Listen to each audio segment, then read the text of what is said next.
السلام علیکم ورحمۃ اللہ وبرکاتہ۔ امید کرتا ہوں کہ آپ تمام دوست خیریت سے ہوں گے۔ آج کا ہمارا سبق ہے سجدہ سہو کے متعلق کہ سجدہ سہو کیا ہے اور کہاں اس کی ضرورت ہوتی ہے۔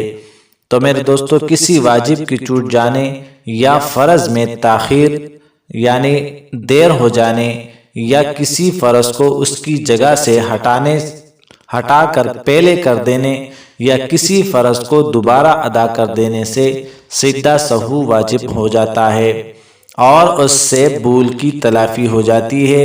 اگر قصدن ایسا کرے تو سجدہ سہو سے کام نہیں چلے گا بلکہ نماز کا دہرانا لازم ہوگا، اور اگر کوئی فرض چھوٹ جائے تو اس کی تلافی سجدہ سہو سے نہیں ہوگی بلکہ دوبارہ نماز پڑھنا ہوگا۔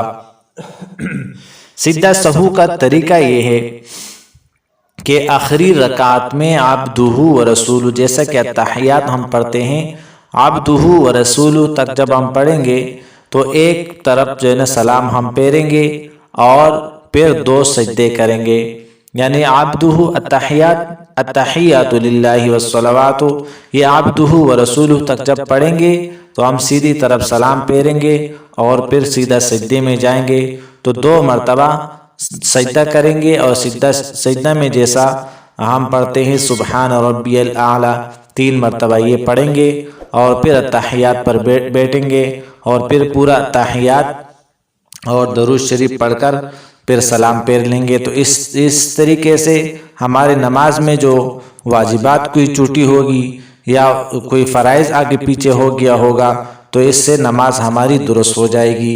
امید کرتا ہوں کہ آپ لوگوں کو آج کا سبق سمجھ میں آ گیا ہوگا۔ اللہ رب العزت سے دعا کرتا ہوں کہ اللہ ہمیں دین کو سمجھنے کی توفیق عطا فرمائے اور اس پر عمل کرنے کی توفیق عطا فرمائے۔ السلام علیکم ورحمۃ اللہ وبرکاتہ۔